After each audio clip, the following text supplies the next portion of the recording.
সম্মানিত দর্শক, আপনারা আমার কাছে অনেকে জানতে চেয়েছিলেন এবং অনেকে বারবার প্রশ্ন করেছিলেন যে মহিলারা কি ঈদের জামাতে অংশগ্রহণ করবে কিনা। আমি এই সম্পর্কে বলতে গিয়ে বলবো,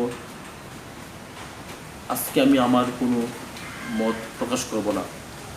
আজকে আমি আপনাদের পরিচিত একটি বই থেকে রাসূল সাল্লাল্লাহু আলাইহি ওয়াসাল্লামের একটা হাদিস উপস্থাপনা করব।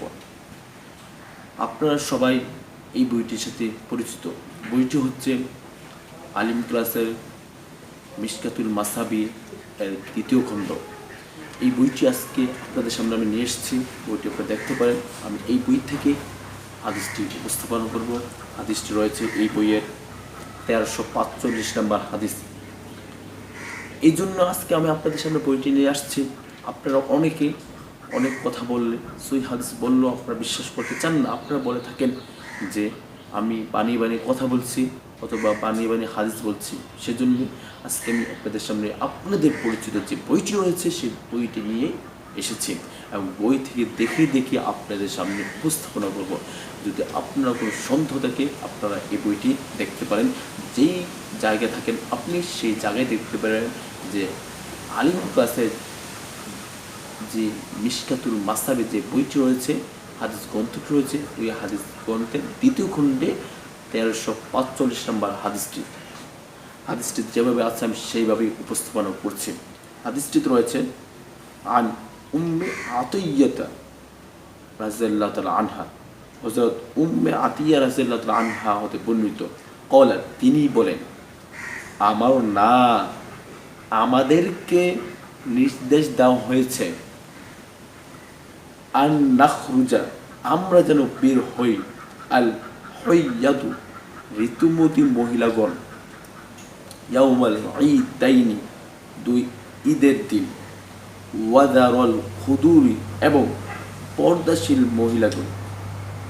তাহলে আমি একসাথে এই অর্থগুলো বলে বোঝাচ্ছি যে আতিয়া রাদিয়াল্লাহু তাআলা আনহা বলতেছেন যে রাসূল সাল্লাল্লাহু আলাইহি ওয়াসাল্লাম আমাদেরকে নির্দেশ দিচ্ছেন আমরা যেন বের হই, যারা ঋতুমতী আছে এবং যারা পর্দাশীল মহিলা আছে সবাই যেন বের হই। তারপরে বাকি অংশে আল্লাহ রাসূল বলেন, ফায়াশহাদনা, যাতে তারা উপস্থিত হয়, জামাআতাল মুসলিমিন, মুসলমানদের জামাতে, ওয়া দাওয়াতুহুম, এবং তারা দোয়ায়, ওয়া তা'তাজিলুল হুইয়াদু, আর ঋতুমতী মহিলাগণ যেন এক পাশে সরে থাকে, আন মুসাল্লাহুন্না, মহিলাদের নামাজের স্থান থেকে। তাহলে এই অংশটা একত্রিত বলি, তখন প্রথম অংশে যেটা বলা হয়েছিল সবাই যেন বের হয়, যারা ঋতুমতী আছে তারাও, যারা ঋতুমতী নেই, যারা পর্দাশীল মহিলা তারাও যেন বের হয়। দ্বিতীয় অংশ বলা হয়েছে তারা যেন উপস্থিত হয় মুসলমানদের জামাতে ও দোয়ায়, মানে খুতবায়, এবং বলা হয়েছে যারা ঋতুমতী মহিলাগণ আছে তারা যেন নামাজের স্থান থেকে একটু সরে বসে।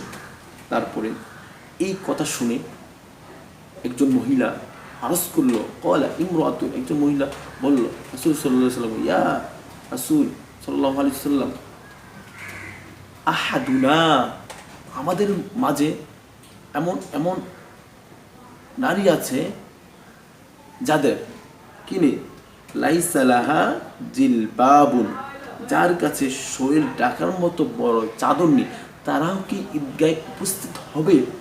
তাহলে দেখেন তারপর রাসূল সাল্লাল্লাহু আলাইহি ওয়াসাল্লাম কি বলেছেন। রাসূল সাল্লাল্লাহু আলাইহি ওয়াসাল্লাম বলেন, লিতুল বিসাহা সাহিবাতুহা, তাকে তার সহচরী বা বান্ধবী পরাবে, মিন জিলবাবিহা, আপন কাপড়। যদি কোনো নারীর কাপড় না থাকে, বড় চাদর না থাকে শরীর ঢাকার জন্য, তার যে বান্ধবী আছে, সহচরী আছে, তারা যেন তাদের আপন কাপড় পরিয়ে সেই মহিলাকে ঈদগাহে উপস্থিত করেন।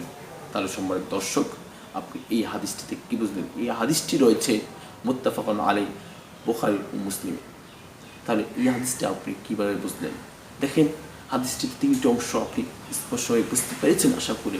যে প্রথম অংশটি হচ্ছে আল্লাহ রাসূল সকল মহিলাদেরকে নির্দেশ দিয়েছেন, যারা ঋতুবতী আছে এবং যারা ঋতুবতী নেই সকলকে নির্দেশ দিয়েছেন তারা যেন ঈদগাহে উপস্থিত হয়।